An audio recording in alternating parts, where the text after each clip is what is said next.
Évidemment, ça affecte la carrière d'un collaborateur ou d'un collègue quand l'ambition elle est complètement démesurée, ce qui veut dire qu'elle est incontrôlable, ingérable.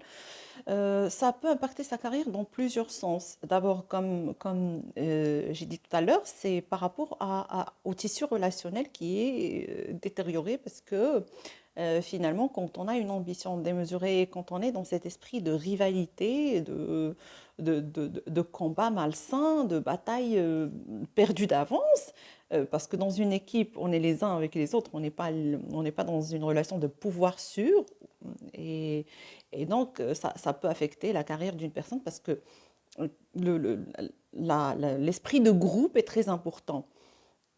Et pour un leader aussi, savoir travailler avec ses équipes et savoir les gérer avec un minimum de bienveillance est quelque chose de vital.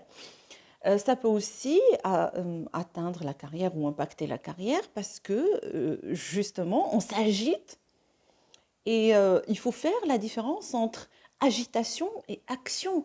Des fois, quand on est dans une ambition démesurée et donc incontrôlable, on est plus dans l'agitation au lieu d'être dans l'action. On est agité, on n'est pas actif. Et donc, on finit par se disperser, par faire beaucoup de choses ou par rêver beaucoup de choses sans pouvoir en réussir aucune. Et donc finalement, est-ce qu'on peut compter réellement sur un collègue, un partenaire, même un manager qui est dispersé, qui n'est pas discipliné, qui n'est pas organisé, qui n'a pas de vision, qui n'est pas ancré dans ses actions quotidiennes, qui n'est pas réaliste par rapport à ce qui pourrait le faire avancer ou pas, qui n'est pas réaliste par rapport à ses limites humaines, qui n'est pas dans la bienveillance avec ses équipes? Et donc évidemment, tout ça impacte de manière très négative le- le- le- la carrière d'une personne. C'est-à-dire qu'en l'observant, on se rend compte facilement que c'est une personne qui n'est pas totalement stable. Et la stabilité, c'est quelque chose d'extrêmement important.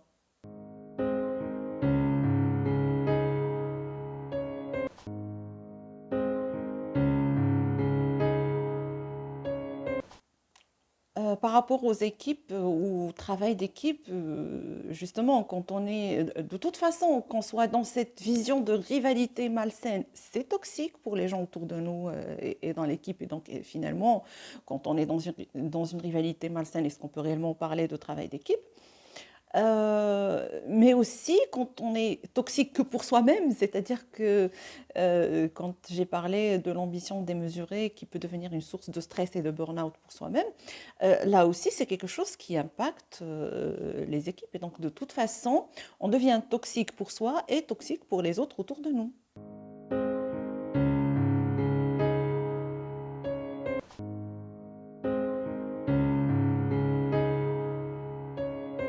Globalement, toute attitude, tout comportement, tout ce qu'on peut appeler comme défaut, derrière se cachent finalement des qualités. Donc oui, évidemment qu'il y a toujours un aspect positif, sauf que c'est mal organisé ou que ça sort de contrôle, ça devient ingérable à un moment donné, c'est tout.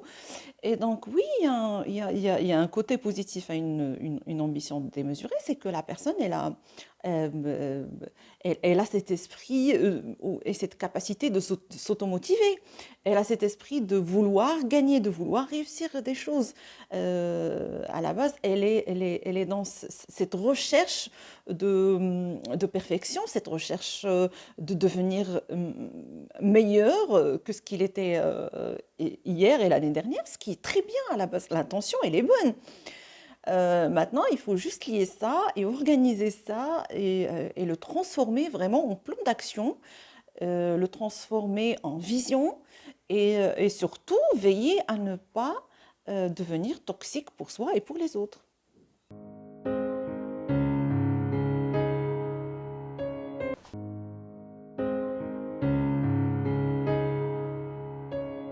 Le rôle d'un manager, finalement, ça serait justement de ne pas brimer cette ambition débordante. C'est bien parce que, à la base, comme on a dit, l'intention dans le fond est bonne. Et ce sont des personnes hyperactives et qui ont envie d'avancer et de réaliser des choses dans la vie. Donc oui, c'est très bien. Et donc l'enjeu, c'est de ne pas brimer cette ambition, mais juste de faire ce qu'on appelle l'organisation de la motivation. Organiser la motivation de la personne qui déborde de motivation, on va dire. Comment l'aider à organiser ça? D'abord, en lui faisant prendre conscience des limites humaines et physiques qu'elle a pour qu'elle ne s'épuise pas elle-même, qu'elle ne devienne pas toxique pour elle-même, de faire observer les limites par rapport aux autres et de ne pas accepter tout comportement agressif ou nocif ou dans l'esprit de rivalité malsaine par rapport aux collègues, mais aussi organiser la motivation en transformant cette motivation en plan d'action avec des priorités. On commence par quoi? Avec un plan d'action 1, 2, 3. Qu'est-ce qu'on va réaliser d'ici un mois, d'ici 2 mois? Revérifier si c'est réalisable ou pas. Comment on va mesurer quand on y est arrivé ou pas? Et donc, il s'agit juste de mettre ça de manière concrète et laisser la personne prendre conscience que des fois, ce qu'elle projette comme ambition et comme projet, ce n'est pas tout à fait réalisable au même temps et dans un temps très court. Et donc, juste ramener la personne comme ça à la réalité des choses, la faire redescendre par terre gentiment dans la bienveillance et inscrire ou mettre noir sur blanc euh, tous ces beaux projets l'un après l'autre de manière organisée, de manière concrète avec un plan d'action.